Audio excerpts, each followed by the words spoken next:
जय हिंद। कैसे हो? I hope all you are doing great. आपकी पढ़ाई भी अच्छी चल रही है। आपकी पढ़ाई को और अच्छे बनाने के लिए मैं आपको आज नया चैप्टर इंट्रोड्यूस करूंगा, जो कि बेसिकली बहुत ही टफ चैप्टर है। 11th का सबसे डिफिकल्ट चैप्टर ये है।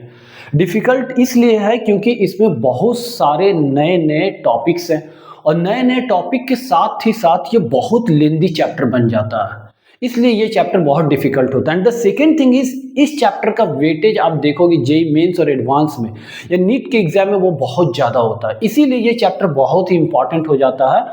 तो आज मैं जो आपको चैप्टर पढ़ाने जा रहा हूं, the name of the chapter is rotational dynamics. तो चैप्टर को पढ़ाने से पहले मैं कुछ आपको बताऊं कि आपको ना बेसिकली बहुत ही ज्यादा कंसंट्रेशन के साथ पढ़ने की नीड है।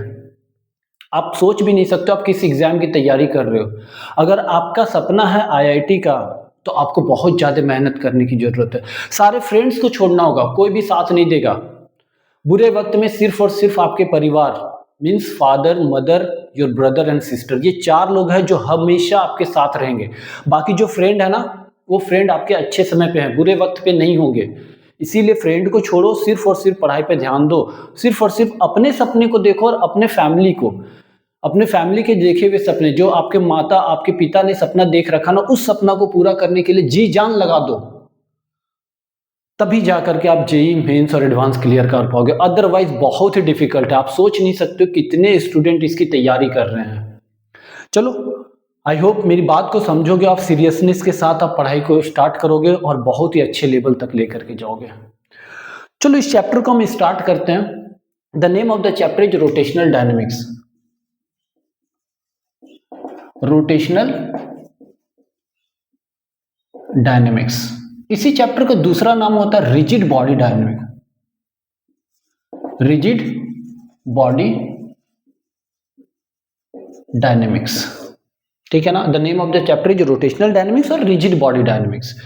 बेसिकली इस चैप्टर में हम पढ़ेंगे रिजिड बॉडी के बारे में, ठीक है ना।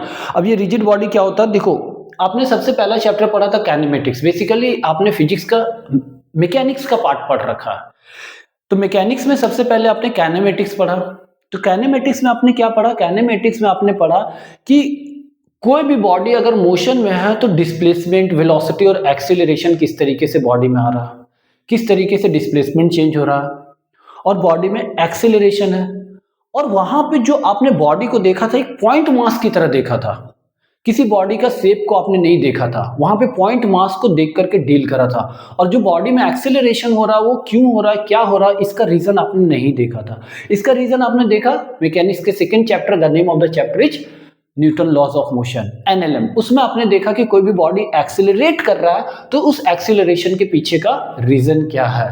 फोर्सेस लग रहे थे, ढेर सारे फोर्सेस लग रहे थे, उसमें ढेर सारे फोर्सेस भी आपने देखा, दैट इज आपने कॉन्टैक्ट फोर्स देखा, है ना, वेट देखा, फ्रिक्शन वहां पे भी इंट्रोड्यूस हुए, then after that spring force देखा। तो ये सारे फोर्सेस देखा और वो फोर्स के रीजन की वजह से वहां पे आपने देखा कि बॉडी में एक्सीलरेशन आ रहा था। और वहां पे न्यूटन के लॉ में आपने देखा that is net force is equal to mass into acceleration. और वहां पे जो net force is equal to mass into acceleration ले रहे थे, ये फोर्स कहां लग रहा था? एक पॉइंट मास के ऊपर लग रहा था। बेसिकली पूरे बॉडी, बोला जाता था a car of having mass 1000 kg, तो कार का मास को आप पॉइंट मास की तरह डील कर रहे थे वहां पे। Then after that circular motion, वो भी एनएलएम का ही पार्ट है, जिसमें आपने देखा था सेंट्रीपिटल फोर्स लगता है, जिसकी वजह से बॉडी क्या करता है, सर्कुलर मोशन करता है।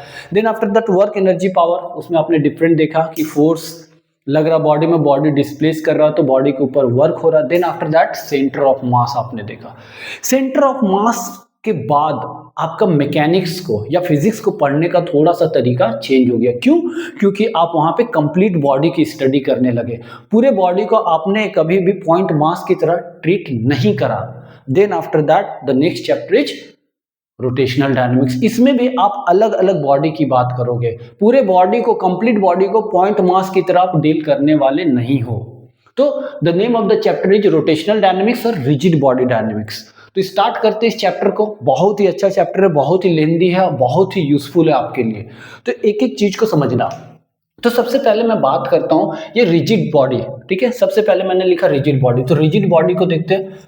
रिजिड बॉडी, तो रिजिड बॉडी क्या होता है ना, रिजिड बॉडी होता है कि किसी भी बॉडी में दो पेयर ऑफ पॉइंट्स दो पेयर ऑफ पॉइंट्स की सेपरेशन क्या हो, कांस्टेंट हो, तो वैसे बॉडी को क्या बोला जाएगा, रिजिड बॉडी बोला जाएगा। मतलब क्या कि कोई भी बॉडी, ठीक है, उसके जो पॉइंट्स है, दोनों पॉइंट के बीच में सेपरेशन ना ही कम हो ना ही ज्यादा हो। मतलब आप किसी बॉडी को ना ही दबा सकते हो ना ही उसको इलोंगेट कर सकते हो, ऐसे बॉडी को बोला जाता है रिजिड बॉडी। तो बेसिकली अगर देखा जाए तो आइडियल कंडीशन तो कोई है ही नहीं रिजिड बॉडी का। रिजिड बॉडी का आइडियल कंडीशन कोई है ही नहीं।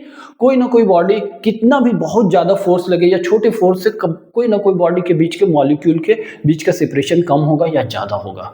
तो बेसिकली हम आइडियल कंडीशन की बात करेंगे कि लाइक कोई बॉडी है जिसके मॉलिक्यूल के बीच का सेपरेशन ना ही कम हो रहा ना ही ज्यादा हो रहा, वैसे बॉडी को क्या बोलेंगे, रिजिड बॉडी। तो रिजिड बॉडी का डेफिनेशन क्या होगा, separation between two pair of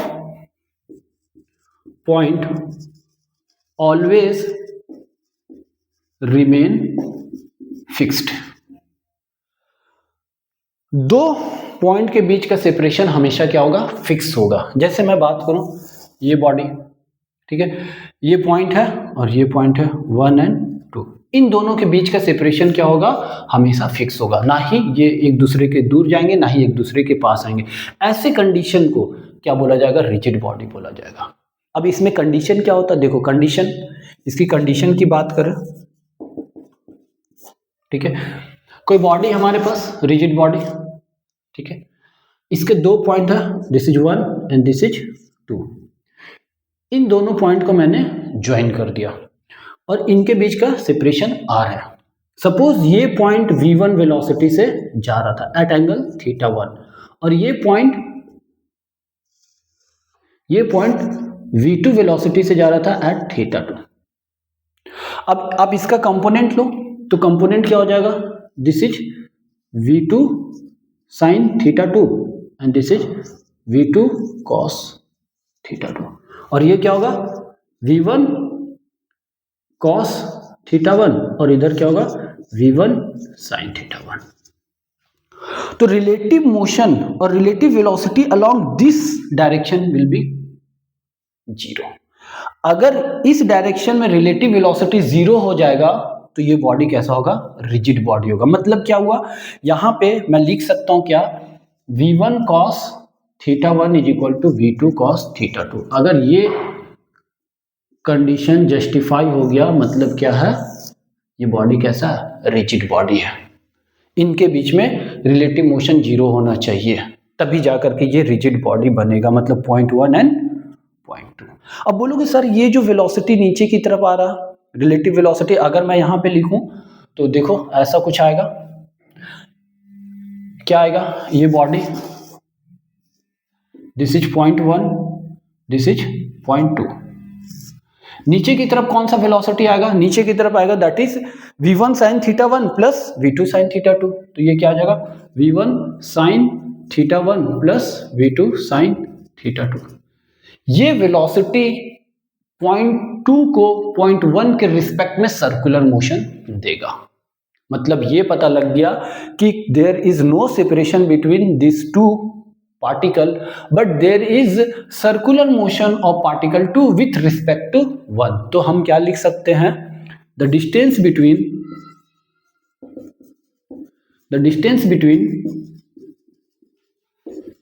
two particle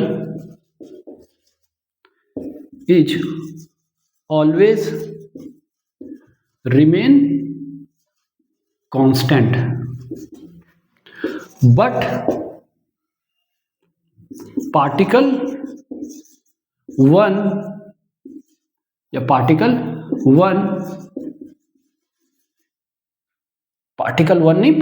2 execute circular motion with respect to particle 1। ठीक है, पार्टिकल 2 क्या करेगा, सर्कुलर मोशन एग्जिबिट करेगा with respect to 1। This is the condition of rigid body. दोनों particle के बीच में सेपरेशन नहीं होंगे, कांस्टेंट होंगे डिस्टेंस, और क्या होगा कि पार्टिकल 2 क्या करेगा, सर्कुलर मोशन करेगा। अगर ये r है तो ये कुछ ओमेगा से करेगा। This is the condition of rigid body. लिख लो इसे, लिख लिया? चलो ठीक है। देखो एक मैं इस पे क्वेश्चन दे देता हूं। क्वेश्चन क्या है, सपोज क्वेश्चन ये है कि पार्टिकल 1 है और पार्टिकल 2 है। पार्टिकल 1 जा रहा है v वेलोसिटी से एट एन एंगल 37 डिग्री और पार्टिकल 2 जा रहा 4 मीटर पर सेकेंड से एट एन एंगल 53 डिग्री। पूछ रहा है कि what is the velocity of particle 1 so that it justify the condition और it fulfil the condition of rigid body. ठीक है ना, रिजिड बॉडी की कंडीशन को ये फुलफिल कर ले। तो मैंने क्या बोला था कि सबसे पहले इसको कंपोनेंट के फॉर्म में रिजॉल्व करो, तो इधर क्या होगा, दैट इज 4 cos 53 और इधर क्या होगा v cos 37, यही होगा। मेरे को तो सिर्फ यही चाहिए, तो मैं लिख सकता हूँ v cos 37 is equal to 4 cos 53। तो v cos 37 दैट इज 4/5 और 4 इंटू cos 53 दैट इज 3/5। तो 5 से 5 कैंसिल और 4 से 4 cancel, v is equal to 3 metre पर सेकेंड। मतलब पार्टिकल 1 को 3 मीटर पर सेकेंड से मूव करना पड़ेगा। क्लियर है? तो this is all about the rigid body. चलो आगे बढ़ते हैं।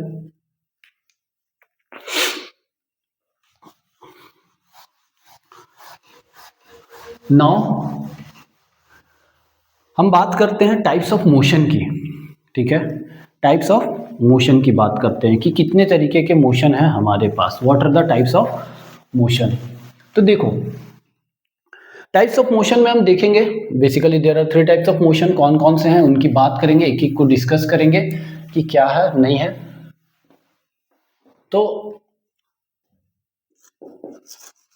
Types of motion, the first type of motion is called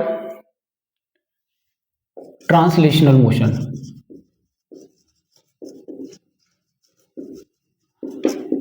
What is this translational motion? Translational motion होता है कि the motion in which all the particle have equal displacement in given time interval. मैंने क्या बोला? The motion in which all particle of rigid body have equal displacement. और अच्छे से बोलना चाहते हो तो the motion in which all the particle of rigid body have equal kinematics condition. What it mean कि डिस्प्लेसमेंट भी इक्वल होगा, वेलोसिटी भी सेम होगा। अगर किसी इंस्टेंट ऑफ टाइम की मैं बात कर लूं, तो उस पर्टिकुलर इंस्टेंट ऑफ टाइम में हर एक पार्टिकल का डिस्प्लेसमेंट भी सेम होगा, वेलोसिटी भी सेम होगा और एक्सीलरेशन भी सेम होगा। मैंने क्या बोला कि सपोज मान लो मेरे पास एक इस तरीके का रॉड है, इसमें मैंने क्या किया, 3-4 पार्टिकल ऐसे ले लिया और ये इनिशियल पोजीशन है इस बॉडी की और थोड़े टाइम के बाद मैंने इसको यहां पे ले आया। तो ये जो पार्टिकल है ना कुछ इस तरीके से डिस्प्लेस होकर यहां जाएगा, ये पार्टिकल कुछ डिस्प्लेस होकर यहां जाएगा, ये पार्टिकल कुछ डिस्प्लेस होकर यहां जाएगा, ये पार्टिकल होकर यहां जाएगा। हर एक पार्टिकल के बीच का जो लाइन है वो पैरेलल है, इक्वल सेपरेशन में हर एक टाइम में, and this is the final position.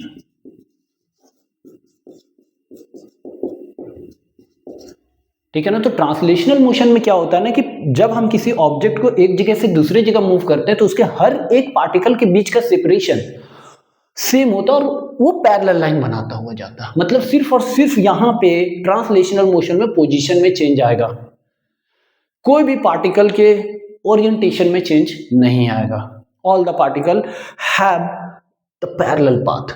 इस पॉइंट पे देखो यहां पे जो वेलोसिटी है वो हर एक पार्टिकल का होगा, एक्सीलरेशन हर एक पार्टिकल का होगा, मतलब सिर्फ और सिर्फ पोजीशन में चेंज आएगा। अगर मैं बात करूं, ठीक है, मैंने ये लिया और ये यहां पे पार्टिकल जितने भी पार्टिकल होंगे वो सारे पार्टिकल का अगर मोशन को आप देखोगे तो देखो सिर्फ और सिर्फ पोजीशन में चेंज आ रहा है, उसकी ओरिएंटेशन में चेंज नहीं आ रहे।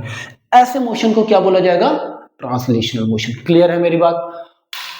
सिर्फ और सिर्फ पोजीशन में चेंज आई, मतलब पार्टिकल के कोई ओरिएंटेशन में चेंज नहीं आया, ऐसे मोशन को ट्रांसलेशनल मोशन बोले। Second is rotational motion. What is this rotational motion? देखो translational motion, this is pure translational motion, this is rotational motion, pure rotational motion. ठीक है, प्योर ट्रांसलेशनल मोशन भी देखने को मिल जाएगा या प्योर रोटेशनल मोशन भी बोलते हैं हम इसको। ठीक है ना? तो रोटेशनल मोशन में होता क्या है? रोटेशनल मोशन में अगर मान लो कोई हमारे पास ऑब्जेक्ट है,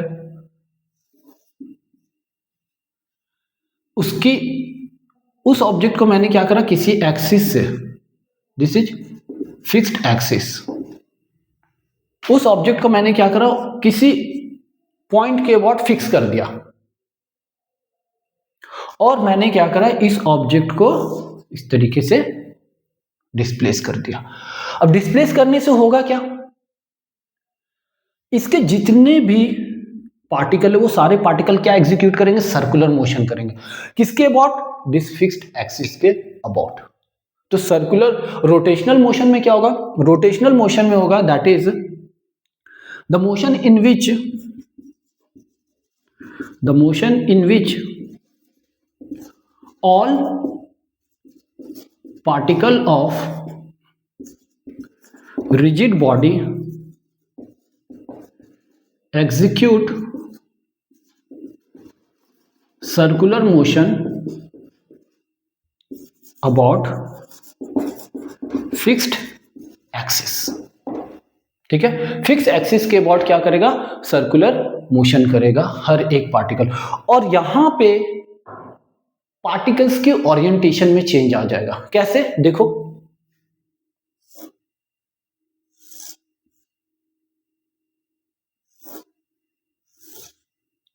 ये फिक्स था, मैंने इसको इस तरीके से पोजीशन चेंज किया, ये फिक्स है ना, दिस इज पॉइंट ए और ये पॉइंट ए डैश। अब देखो पॉइंट ए और A dash they are not parallel to each other. यहां पे देखो पैरेलल है ना, वहां पे पैरेलल है क्या? नहीं, ओरिएंटेशन में चेंज आ गया। Means in rotational motion orientation में चेंज आ जाता है। ओरिएंटेशन में चेंज कैसे आता? देखो, मैंने बोला कि मान लो ए और ये बी, इनका ओरिएंटेशन कुछ इस तरीके से है ना, मैंने इसको क्या करा, घुमा दिया कुछ ऐसा, देखो ओरिएंटेशन में चेंज आया ना, फिक्स एक्सिस के अबाउट घुमाया ना, तो ओरिएंटेशन में चेंज आया नहीं आया? इस तरीके से रोटेशनल मोशन में क्या होगा? ओरिएंटेशन में चेंज आएगा, मतलब rotational motion in which the orientation of the particle of rigid body get change। समझ आया बात? रोटेशनल मोशन में क्या होता है? ओरिएंटेशन में चेंज होता है, और सारे पार्टिकल रिजिड बॉडी के किसी पर्टिकुलर किसी फिक्स्ड एक्सिस के अबाउट क्या करते हैं? सर्कुलर मोशन एग्जिबिट करते हैं, रोटेट करते हैं। क्लियर है ना? This is the rotational motion. लिख लिए? चलो third point, third types of motion की मैं बात करता हूं, इसको हटा रहा हूं मैं। Third type of the motion is combined translational and rotational motion. ठीक है,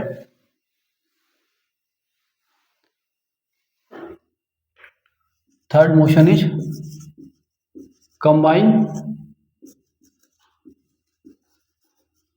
ट्रांसलेशनल एंड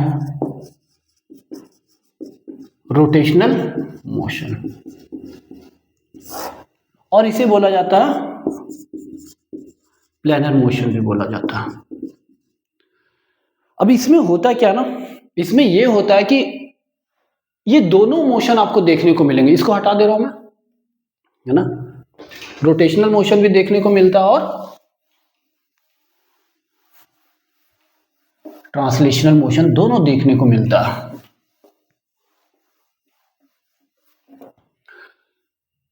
देखो, combined translational and rotational motion में आपको दोनों तरीके के मोशन को देखने को मिलेगा। वो बॉडी क्या करेगा?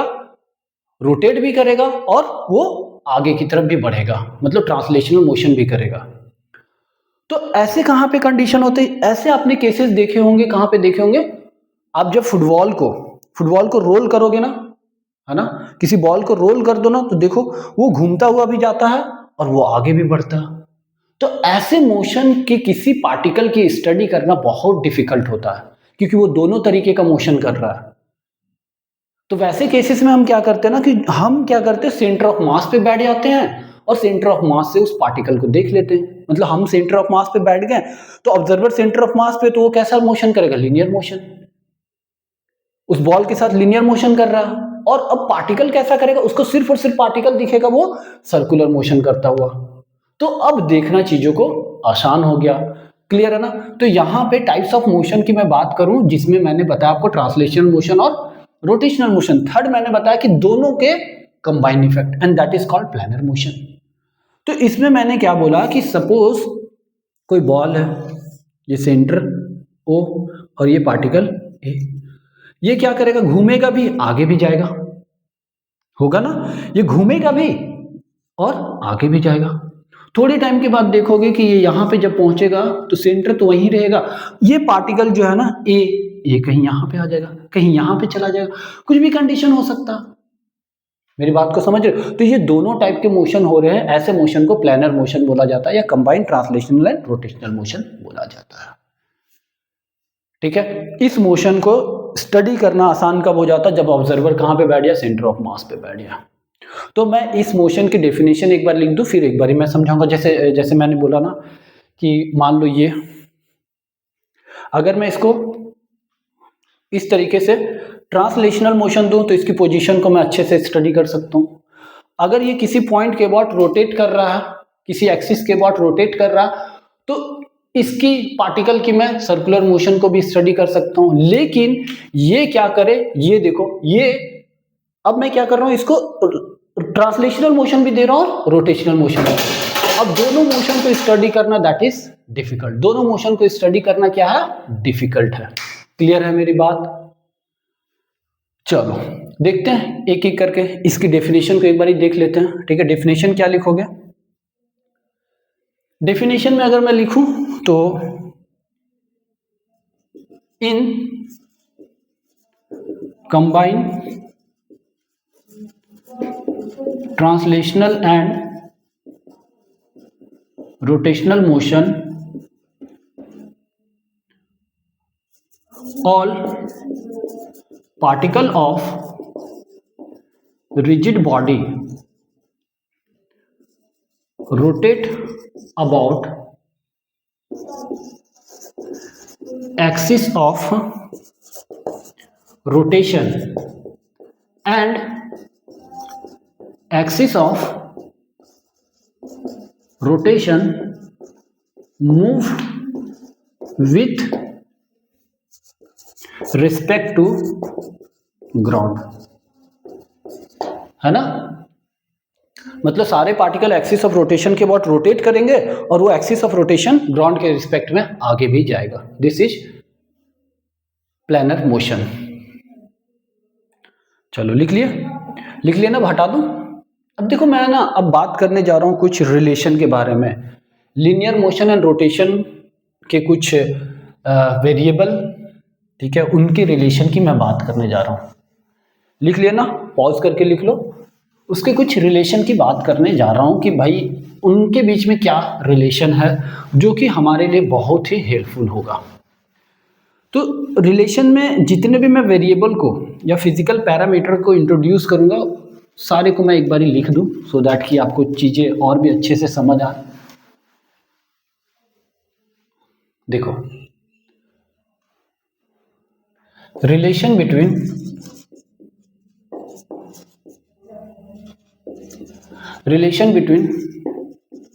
linear motion of particle of rigid body and rotation। ठीक है, रिजिड बॉडी की पार्टिकल की लीनियर मोशन और उसके रोटेशन के बीच में क्या रिलेशन है, रिलेशंस के हम देखते हैं। तो मैं जो पैरामीटर्स या जो वेरिएबल मैं यूज करूंगा उसको मैं सबसे पहले इंट्रोड्यूस कर देता हूं। v इज वेलोसिटी, इसकी यूनिट क्या होती है, मीटर पर second. Then after that s, that is displacement और इसकी यूनिट क्या होती है, मीटर। देन ये एक्सेलरेशन, तो एक्सेलरेशन में बेसिकली मैं टेंजेंशियल एक्सेलरेशन यूज करूंगा, ठीक है, टेंजेंशियल एक्सेलरेशन जिसकी यूनिट क्या होगी, मीटर पर सेकेंड स्क्वायर। फिर मैं यहां पे रेडियल एक्सेलरेशन या सेंट्रीपिटल एक्सेलरेशन बोल दो,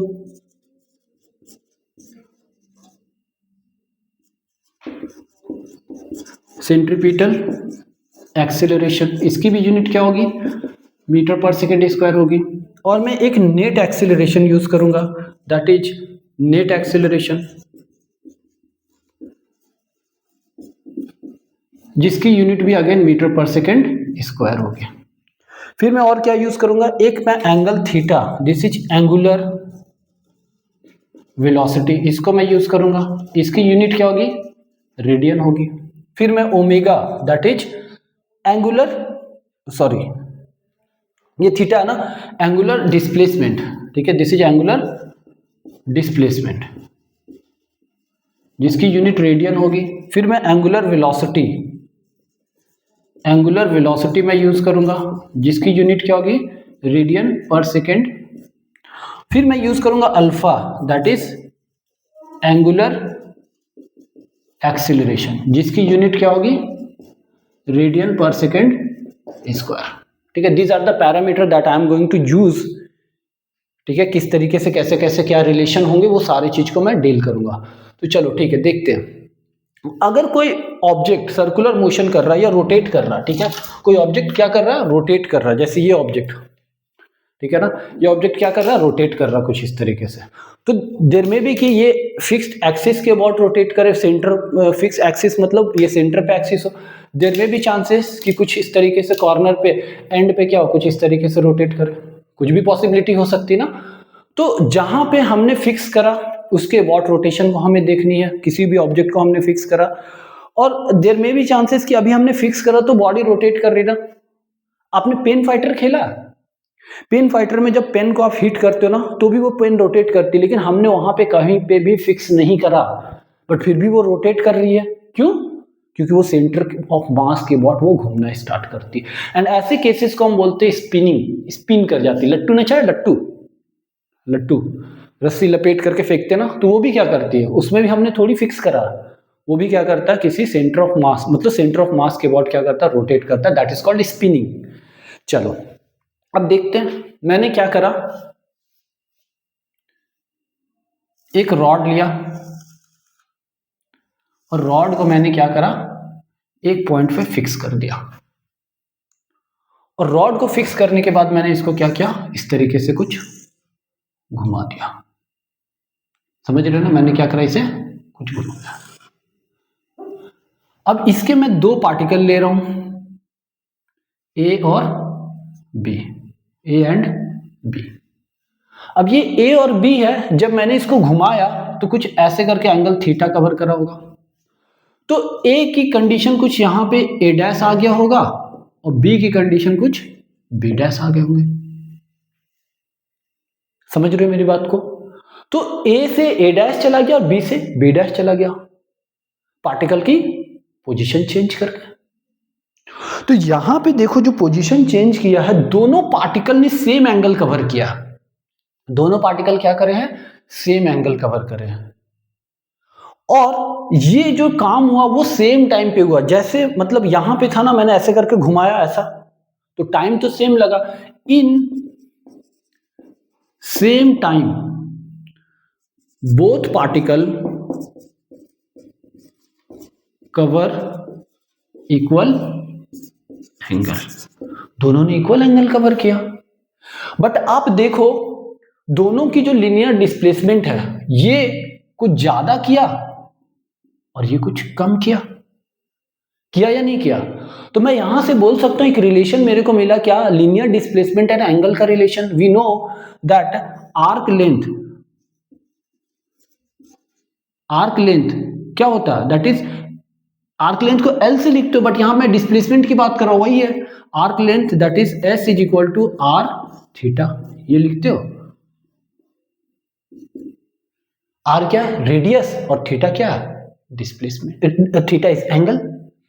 तो यहां पे देखो आर और थीटा में दोनों के लिए ए और बी के लिए थीटा सेम है, मतलब मैं लिख सकता हूं for A and B theta A is equal to theta B, but R A this is R A and this is R B.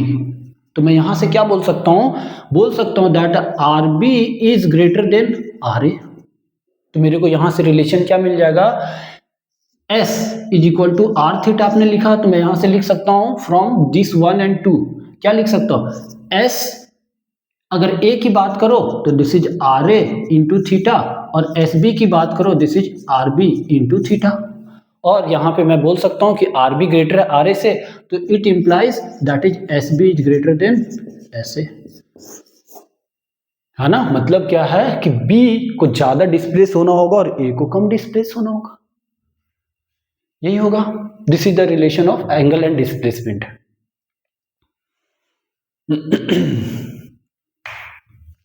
This relation is important, arc length that is S is equal to are theta.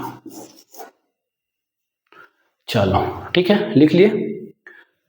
मतलब मेरे को पता चल गया कि क्या, कि axis of rotation से हम जितना दूर जाते जाएंगे डिस्प्लेसमेंट उतना ज्यादा बढ़ता जाएगा। इसे हटा रहा हूं मैं। देखो इसके बाद अगर मैं उसी कंडीशन की बात करूं, इसी केस की बात करूं, ठीक है, आप किसी रॉड की बात कर लो कि किसी रॉड पे 2 पॉइंट है ए एंड बी, उसको हमने किसी एंगल से उसको क्या करा है, घुमाया है किसी पर्टिकुलर टाइम पे। इसी कंडीशन की बात करते हैं, है ना, कि मैंने एंगल थीटा से घुमाया, तो हमने देखा क्या कि सेम टाइम में बी का डिस्प्लेसमेंट ज्यादा हो रहा है एज कंपेयर टू ए। तो डिस्प्लेसमेंट ज्यादा हो रहा, अब आपको मालूम है सेम टाइम में ज्यादा डिस्प्लेसमेंट को कवर करने के लिए मेरी वेलोसिटी क्या होनी चाहिए, ज्यादा होनी चाहिए। मेरी बात को समझ पा रहे हो? चलो देखो देखो देखो, कोई बात नहीं समझ आया कोई बात नहीं। देखो ये rod this is fix point, हमने क्या करा, इसको घुमाया कुछ इस तरीके से।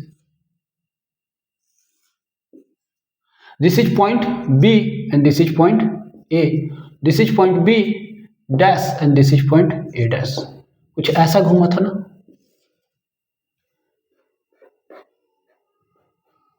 यही हुआ था। अब देखो हमने क्या करा था, थीटा एंगल से घुमाया ना, तो दोनों पार्टिकल के लिए तो एंगल सेम है, जितने भी पार्टिकल है सबके लिए एंगल सेम है, सेम एंगल से सारे क्या किए हैं, डिस्प्लेस हुए हैं। मतलब एंगुलर डिस्प्लेसमेंट सबके लिए क्या है, सेम है, सेम टाइम में हुआ, ठीक है ना। तो मैं क्या बोल सकता हूं, अगर मैं बात करूं एंगुलर वेलोसिटी ओमेगा की, एंगुलर वेलोसिटी मैंने लिखा था, एंगुलर वेलोसिटी क्या होता है, एंगुलर वेलोसिटी क्या होता है, अगर मैं एंगुलर वेलोसिटी की बात करूं तो दैट इज एंगुलर वेलोसिटी से पहले मैं एक फॉर्मूला लिख दूं लीनियर वेलोसिटी की। मानो लीनियर वेलोसिटी क्या होता है, instant that is ds upon dt। अगर यही एवरेज की बात कर लो तो this is average equal to क्या होता है, delta s upon delta t। Angular velocity अगर इंस्टेंटेनियस है, इंस्टेंटेनियस एंगुलर वेलोसिटी है तो that is d omega upon d t. अगर यही एवरेज एंगुलर वेलोसिटी है तो this is delta omega by delta t, यही होगा, ठीक है ना। तो देखो मैंने क्या बोला आपको, मेरे को चाहिए एंगुलर वेलोसिटी, तो angular velocity is equal to d theta by D t मैं लिख सकता हूं, थीटा, ठीक है, d theta by D t. अब यहां पे देखो कि सेम टाइम में सारे पार्टिकल क्या किए, सेम एंगल कवर किए या नहीं किए। अगर मान लो मैं बोलूं यहां से यहां तक ये 45 डिग्री गया है, तो ये भी तो 45 डिग्री गया है और सेम टाइम में गया, तो यहां पे मेरे को पता लगा हर एक पार्टिकल का ओमेगा एंगुलर वेलोसिटी क्या है, सेम है। मेरी बात को समझ पा रहे हो या नहीं समझ पा रहे हो? हर किसी पार्टिकल का एंगल क्या है, सेम है, ठीक है, ए का भी बी का भी, और सेम टाइम में भी कवर किया, तो क्या होगा, सारे का एंगुलर वेलोसिटी सेम होगा। जैसे एग्जांपल मैं बोलूं कि एक रॉड है जो रोटेट कर गया है एंगल 45 डिग्री से, है ना, कितने एंगल से रोटेट किया, 45 डिग्री इन 2 सेकेंड, 2 सेकेंड में। तो मेरे को बताओ कि ओमेगा एंगुलर वेलोसिटी कितनी होगी। ठीक है, तो ओमेगा इज इक्वल टू क्या लिखते हो, D theta by D T लिखते हो, या थीटा बाई टी लिख दो बड़े में। तो कितना एंगल कवर किया, 45 डिग्री। 45 डिग्री को रेडियन में कन्वर्ट करो, that is 45 into radian. Degree से रेडियन में करने के लिए क्या करना पड़ता, पाई बाई 180, यही करना पड़ता। तो इसको कैंसिल करोगे तो ये कितना आएगा, पाई बाई 4 आ जाएगा। तो मैं यहाँ पे लिख दूं दिस इज पाई बाई 4, और टाइम कितना लगा, 2 सेकेंड लगा, तो this is pi by 8 radian पर सेकेंड। और ये पाई बाई 8 रेडियन पर सेकेंड जो आया ना, वो सारे पार्टिकल के लिए है, सारे पार्टिकल के लिए है। क्लियर है मेरी बात, समझ गए, है ना। ये किसी इंस्टेंट की बात नहीं हो रही थी, पूरे एंगल कवर करा इसीलिए। नाउ चलो, मैं क्या बता रहा था आपको, इसे हटा रहा हूं मैं यहां से। देखो, अब यहां पे मैं बात करने जा रहा हूं कि रिलेशन किसके किसके बीच में, एंगुलर वेलोसिटी और लिनियर वेलोसिटी के बीच में। तो हमने क्या देखा कि सारे पार्टिकल सेम एंगल कवर किए, सारे पार्टिकल क्या किए, एंगल सेम कवर किए। तो सेम एंगल कवर किए, तो मैं v इज इक्वल टू क्या लिख सकता हूं, d s by D t लिख सकता हूं। तो v is equal to d upon d t, displacement, linear displacement is equal to are theta आपने लिखा था, तो यहां पे रख दो r theta. R is the radius, radius हमेशा क्या होगा, कांस्टेंट, तो बाहर रख दो d theta by D T. तो ये क्या होता है, v is equal to d theta by D T is what, omega, तो आर ओमेगा।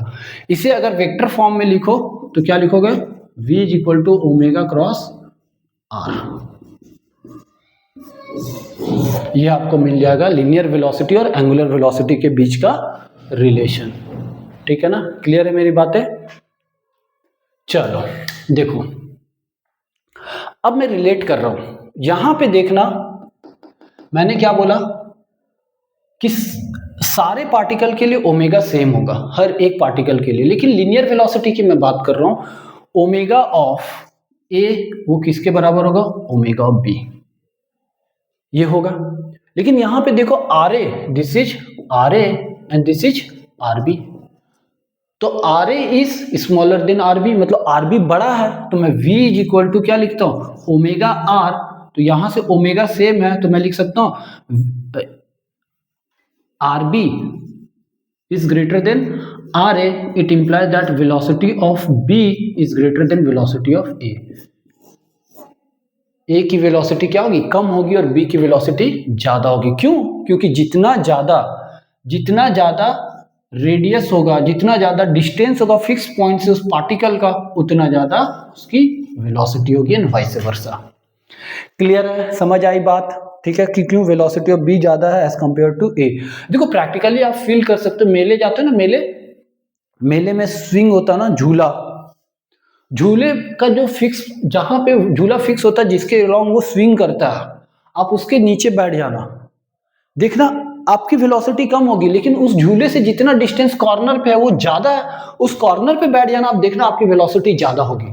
ठीक है, मजा आएगा, सिर्फ बॉयज को मजा आएगा, गर्ल्स को नहीं आएगा, उनको डर लगेगा थोड़ा। ठीक है ना, तो ये है वेलोसिटी। जैसे जैसे जैसे एक्सिस ऑफ रोटेशन से हम दूर जाते जाएंगे, हमारी लिनियर वेलोसिटी बढ़ते जाएगी।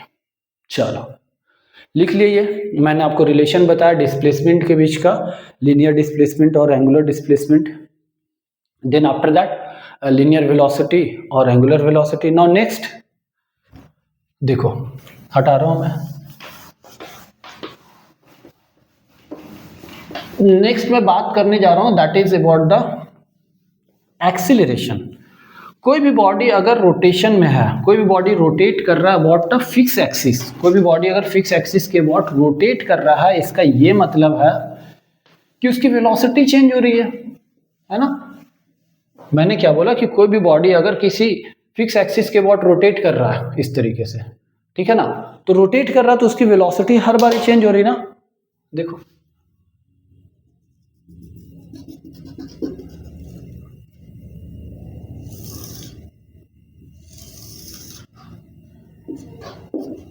This is fix point.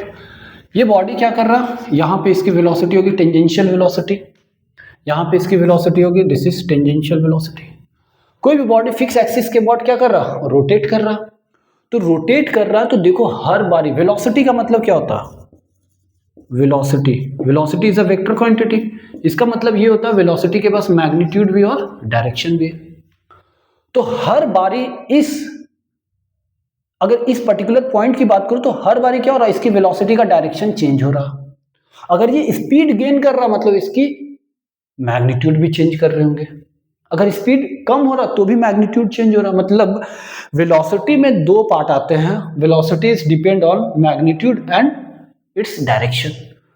तो अगर मान लो वेलोसिटी की स्पीड, ठीक है ना, मतलब वेलोसिटी का मैग्नीट्यूड, जिस मैग्नीट्यूड से वो घूम रहा है वो मैग्नीट्यूड बढ़ नहीं रहा ना ही कम हो रहा, मतलब वहां पे डायरेक्शन तो चेंज हो रहा है, ये तो फिक्स है।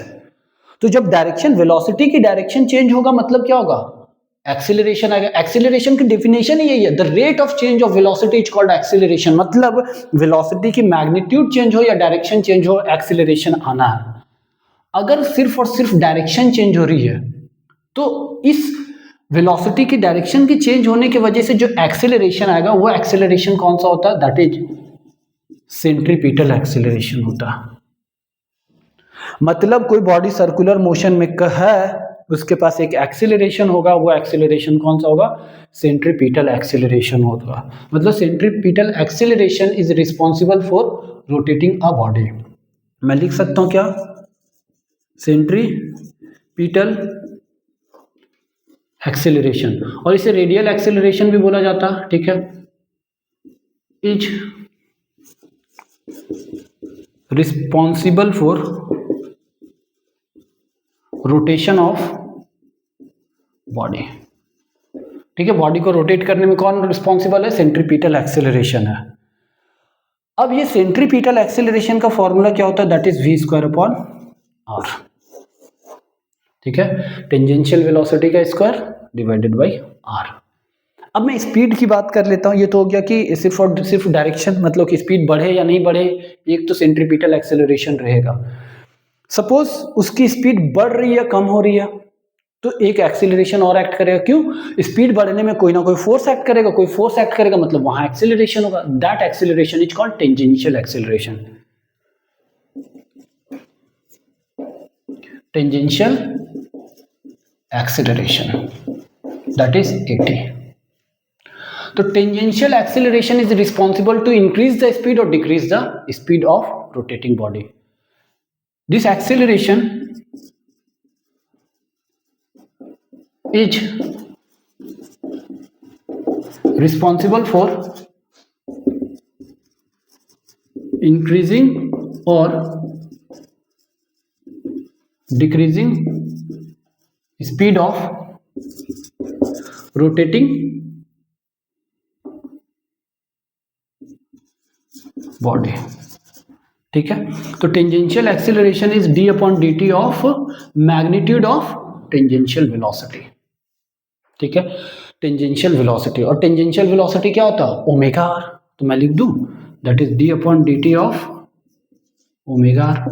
r कांस्टेंट, तो d upon dt this is, और यहां से मैं लिख सकता हूं r constant, d upon d omega by dt that is rate of change of angular velocity is nothing but angular acceleration.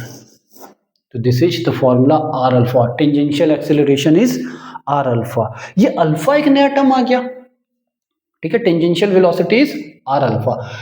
ये नया टर्म कौन आ गया, अल्फा आ गया। तो अल्फा क्या है, दिस इज एंगुलर एक्सीलरेशन। क्या है एंगुलर एक्सीलरेशन, वो देख लेते हैं। देन चीजें समझ आ रही है ना, कि टेंजेंशियल एक्सीलरेशन, जिस डायरेक्शन में बॉडी रोटेट कर रही है उसी डायरेक्शन में अगर टेंजेंशियल एक्सीलरेशन लगेगा तो इसकी स्पीड क्या हो जाएगी, इंक्रीज कर जाएगी। उसके उल्टा डायरेक्शन में लगेगा तो इसकी स्पीड क्या हो जाएगी, डिक्रीज कर जाएगी। समझ आई बात क्या मैंने बोला। तो टेंजेंशियल एक्सीलरेशन और सेंट्रीपिटल एक्सीलरेशन। तो देखो अब यहां पे मैंने बोला कि ये नया टर्म आया क्या, अल्फा। अल्फा मैंने लिख रखा था, alpha is that is angular acceleration, है ना, ये लिख रखा था मैंने। तो angular acceleration, instantaneous angular acceleration क्या होगा, D omega by D T, और average angular acceleration that is delta omega by delta T. समझ आया बात? तो देखो रिलेट करते हैं। अगर मान लो कोई भी बॉडी है ना यूनिफॉर्म सर्कुलर मोशन में, मतलब वो बॉडी क्या कर रहा है, उसकी स्पीड ना ही बढ़ रही ना ही कम हो रहा। तो जब उसकी स्पीड ना ही बढ़ेगी ना ही कम होगी तो क्या होगा, टेंजेंशियल एक्सीलरेशन जीरो होगा।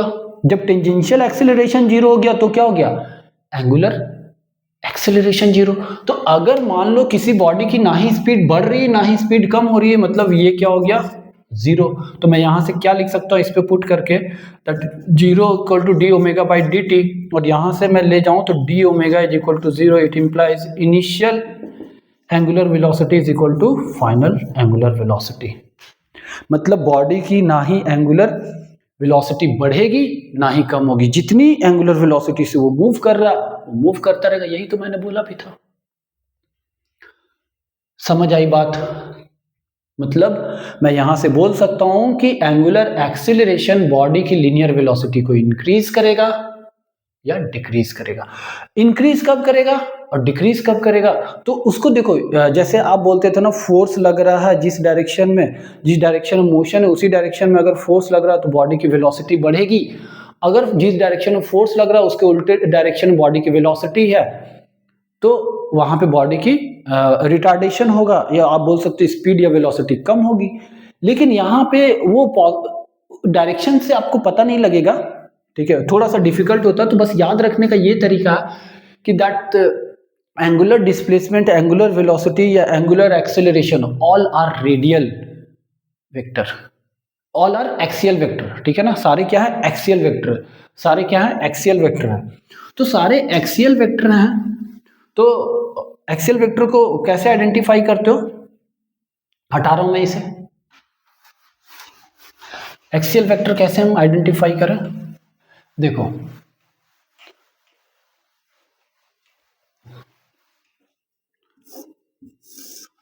कोई भी body, this is fix axis, आप इसको आपने घुमाया, ठीक है, कुछ टाइम के बाद ये कुछ यहां पे आ गया, दिस इज एंगल थीटा। आपने घुमाया कुछ इस तरीके से, ठीक है, घुमाने के बाद आपका थंब राइट हैंड के कर्ल को घुमाओ इनिशियल से फाइनल पोजीशन, थंब जिधर पॉइंट करेगा उधर क्या होगा, that is the axis of, है ना, एक्सिस ऑफ रोटेशन है ना, उसी डायरेक्शन में क्या करेगा, लाई करेगा ओमेगा। जैसे मान लो अगर दो, मैंने एक रॉड को लिया यहां से ऐसे करके घुमाया, तो ये घूमते ही देखो कर्ल इधर मैंने घुमाया ना, थंब किधर पॉइंट कर रहा हूं, ऊपर की तरफ, तो ऊपर की तरफ क्या होगा, omega, that is angular velocity. ठीक है, अगर if the direction of omega and alpha are same, then its speed increases. If the direction omega and alpha are opposite, then its speed decreases, है ना। मतलब क्या हो गया कि अगर हमने हैंड को घुमाया कुछ इस तरीके से, ओमेगा ऊपर आ गया और अल्फा नीचे, तो स्पीड डिक्रीज हो जाएगा। अगर दोनों का सेम डायरेक्शन है तो इंक्रीज होगा, दोनों ऊपर है तो स्पीड इंक्रीज होगा, दोनों नीचे है तो स्पीड इंक्रीज होगा, अगर एक ऊपर एक नीचे तो स्पीड डिक्रीज होगा। ठीक है, चलो लिख लिए। चलो एक न्यूमेरिकल करते हैं।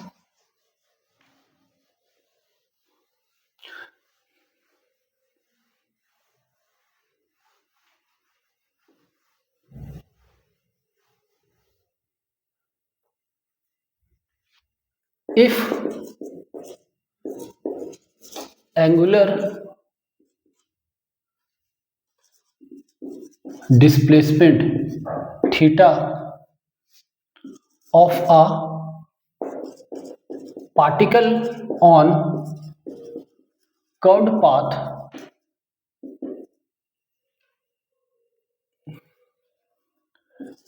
डिपेंड कर path is function of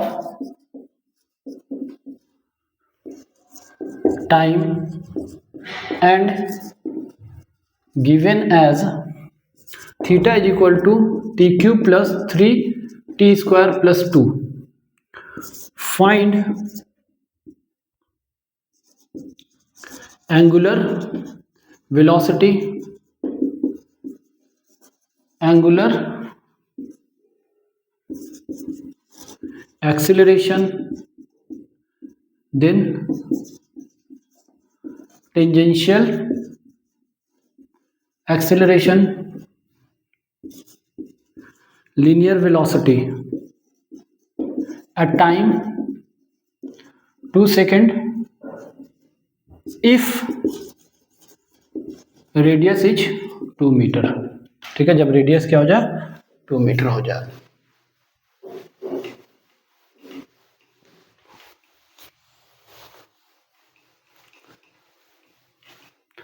video को पॉज करो, सॉल्व करो.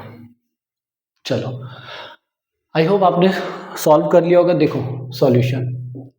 क्वेश्चन में क्या बोल रखा है कि एंगुलर डिस्प्लेसमेंट किसी पार्टिकल का जो कर्व पाथ में है वो टाइम के साथ वेरी कर रहा, जिसका इक्वेशन दे रखा है. आपको क्या क्या फाइंड करना है? एंगुलर वेलोसिटी फाइंड करना, एंगुलर एक्सेलरेशन फाइंड करना, टेंजेंशियल एक्सेलरेशन, लिनियर वेलोसिटी. कब? 2 सेकेंड पे, और जब रेडियस हो कर्व पाथ का कितना 2 मीटर. तो सॉल्व करते. एंगुलर डिस्प्लेसमेंट हमें दे रखा T cube plus 3t square plus 2. सबसे पहले मेरे को क्या बोला? Angular velocity. Angular velocity D theta by D T होता, तो d upon d T.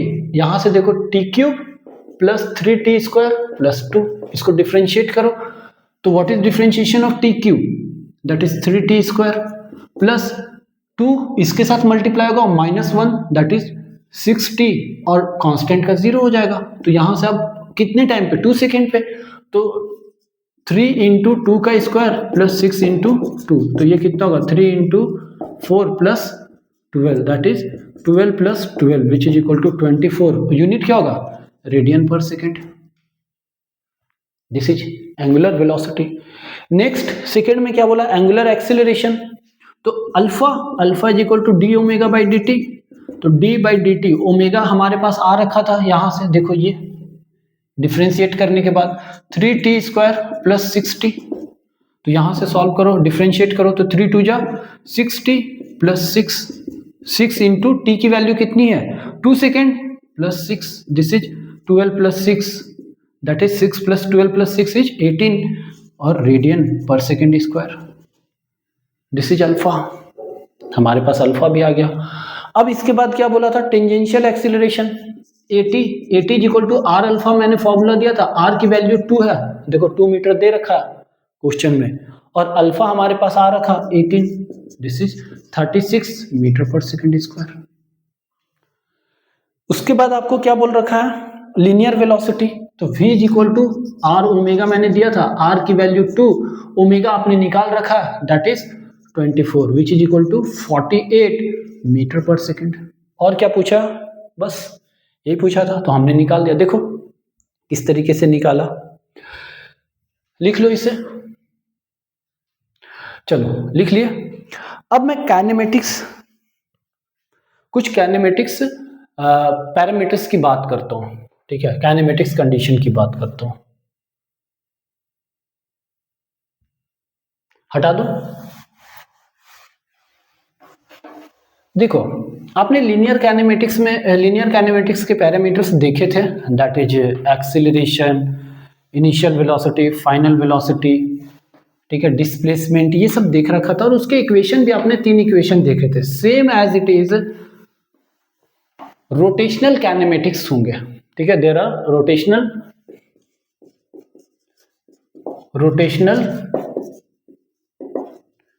Kinematics. ठीक है. If a body cover equal angle in equal interval of time, then that is said to be uniform angular velocity. मैंने क्या बोला? If a body cover equal angle in equal interval of time, then that is called uniform angular velocity.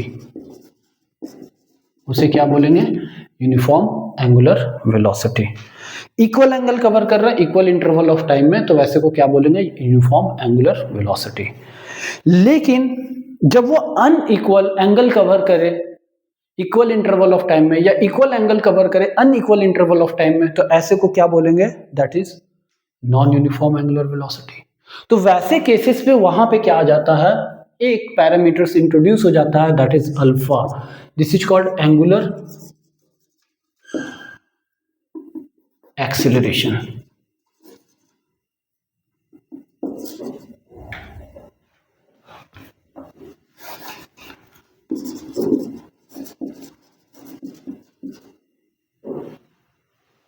Angular acceleration क्या होता है?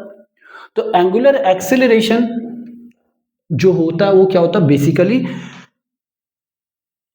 कितना ज्यादा linear velocity में change आ रहा है हर एक सेकेंड. जैसे आपने फैन को ऑन करा तो देखो एक सेकेंड में कुछ, या एक साइकिल में कुछ स्पीड होगी, फिर दूसरे साइकिल में स्पीड बढ़ेगी, फिर दूसरे साइकिल में उसकी क्या होगी? एंगुलर वेलोसिटी बढ़ते जाएगी. ऐसा ही होगा ना. तो angular acceleration is responsible to increase और to decrease the angular velocity of the body. तो यहाँ पे हमें जो देखना वो किसके बारे में देखना? कांस्टेंट एंगुलर एक्सीलरेशन के बारे में देखना. सेम एज जैसे आपने देखा था ना काइनेमेटिक्स में कि एक्सीलरेशन कांस्टेंट होता है, तो हमने 3 इक्वेशन लिखे थे ना, उसी तरीके से 3 इक्वेशन यहाँ पे भी लिखेंगे और उसके अकॉर्डिंग हम काम करेंगे. जैसे omega naught is initial angular velocity, omega that is final angular velocity. ठीक है. और फिर theta that is angular displacement. और आपको टी के बारे में मालूम है, टी इज टाइम. ठीक है. एक और यहाँ पे टर्म मिलेगा आपको, रिवॉल्यूशन के टर्म में दे रखा होगा. कोई बॉडी अगर रोटेट कर रहा है तो रिवॉल्यूशन इन मिनट, तो रिवॉल्यूशन इन पर सेकेंड कर लेंगे, और रिवॉल्यूशन को हम रेडियन में कन्वर्ट करेंगे. तो 1 revolution is equal to 2 pi radian. ये इंपॉर्टेंट है, ये थोड़ा सा ध्यान रख करके करना. ठीक है. तो वो 3 इक्वेशन को मैं लिखता हूँ, फिर एक न्यूमेरिकल करवाता हूँ, जिससे चीजें आपकी क्या होंगी? क्लियर हो जाएगी. देखो वो 3 इक्वेशन क्या है?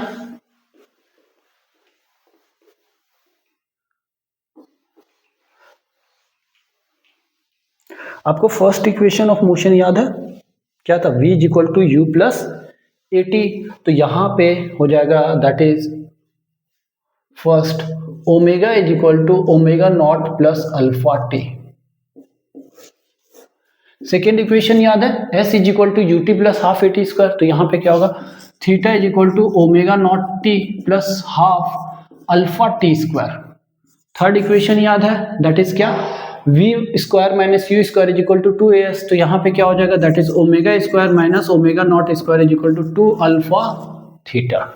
दिस इज ये 3 आपको याद रखने हैं. इसी बेसिस पे हम क्वेश्चन करेंगे. चलो क्वेश्चन देखते हैं.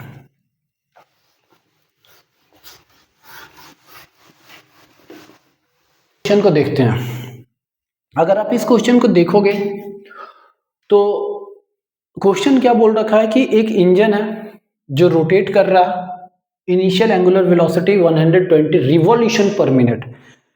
मतलब 1 मिनट में वो 120 बार रिवॉल्व कर जा रहा. अब बोल रहा है कि इंजन को हमने क्या करा? स्विच ऑफ कर दिया. मतलब हमने उसके ऊपर पावर देना बंद कर दिया. तो वो थोड़े टाइम के बाद 10 सेकेंड के बाद वो क्या कर गया? वो रुक गया. तो रुकने से पहले वो कितना एंगुलर डिस्प्लेसमेंट किया था, कितना रिवॉल्यूशन करा था, वो रिवॉल्यूशन आपको फाइंड आउट करना है. Number of revolution before coming to rest. तो इनिशियल एंगुलर वेलोसिटी वो कितने से चल रही थी? 120 रिवॉल्यूशन पर मिनट. आपको मालूम होना चाहिए ओमेगा एंगुलर वेलोसिटी वो रेडियन पर सेकेंड में होता है. तो इसे रेडियन में कन्वर्ट करो. तो मैंने अभी लिखा था, क्या लिखा था? 1 revolution is equal to 2 pi radian. और मैं यहां से लिख सकता हूं 1 radian is equal to 1/2 pi revolution. तो देखते हैं किसकी यूज करते हैं। रिवॉल्यूशन में मेरे को रेडियन में चाहिए तो मैं ऊपर वाला यूज करता हूं, तो क्या हो जाएगा 120 रिवॉल्यूशन के जगह पे 2 पाई रेडियन और मिनट के जगह पे 60 सेकेंड, तो ये कैंसिल हो जाएगा। दिस इज 4 पाई रेडियन पर सेकेंड आ गया ओमेगा नॉट। और कितने टाइम में रेस्ट में आ रहा है 10 सेकेंड में, और रेस्ट का मतलब फाइनल एंगुलर वेलोसिटी इज 0। आपको निकालना थीटा, तो देखो कोई इक्वेशन है क्या जिसमें theta directly omega omega naught और टी से लिंक है, नहीं है, अल्फा चाहिए। तो मैं फर्स्ट वाला इक्वेशन लगा दूं, क्या लगा दूं, फर्स्ट वाला equation that is omega is equal to omega naught plus alpha t. तो ओमेगा 0 फाइनल, ओमेगा नॉट की वैल्यू है 4 पाई प्लस अल्फा मेरे को नहीं पता टाइम कितना 10 सेकेंड, तो ये इधर आ जाएगा, तो that is 10 alpha is equal to 4 pi, और ये माइनस में होगा, तो यहां से मैं लिख सकता हूं alpha is equal to minus of 4 pi by 10 radian पर सेकेंड स्क्वायर। ये मेरे को अल्फा मिल गया। अब सेकेंड वाले में थीटा इज इक्वल टू क्या होता है alpha omega naught into T plus half alpha t square. Omega naught कितनी आई है 4 pi radian, 4 pi into T 10 second plus half, alpha की वैल्यू कितनी minus of 4 pi by 10 into T square, मतलब 100, 10 का square 100, तो यहां से ये कैंसिल हो गया, एक 10 और 2 से 5, तो यहां से मेरे को मिला 40 पाई माइनस 20 पाई, तो मेरे को यहां से मिल गया 20 पाई, दिस इज थीटा, और ये रेडियन में आ गया। लेकिन मेरे को रेडियन में नहीं चाहिए, रिवॉल्यूशन में चाहिए, ठीक है। तो रेडियन से रिवॉल्यूशन, रेडियन से मेरे को रिवॉल्यूशन चाहिए, तो क्या करना होगा that is theta is equal to 20 pi है ना, रेडियन से रिवॉल्यूशन, रेडियन से रिवॉल्यूशन में क्या करना होगा 1/2 पाई, दिस इज रिवॉल्यूशन, तो पाई से पाई कैंसिल, 2 से 10, दिस इज 10 रिवॉल्यूशन, मतलब 10 रिवॉल्यूशन वो लगाएगा, 10 रिवॉल्यूशन लगाएगा और वो रेस्ट पे आ जाएगा। तो देखा किस तरीके से क्वेश्चन को सॉल्व करा हमने, एक एक स्टेप आपको मैंने बता दिया फ्रॉम बेसिक से लेकर के लाइक कहाँ से कैसे करके पहुंचेंगे, है ना। This is important, 1 revolution equal to 2 pi radian और 1 radian is equal to 1/2 revolution. तो जैसा जैसा यूज होगा वैसा हम कर लेंगे। आई होप आपको ये एक बार देख लो, पॉज करके लिख लो। आई होप आज की क्लास आपको समझ आया, किस तरीके से रोटेशनल डायनेमिक्स डील करने वाला हूँ मैं आगे, है ना। तो आप लोग पढ़ाई करते रहो, मेहनत करते रहो, मेहनत ही सब कुछ। तो थैंक यू वेरी मच।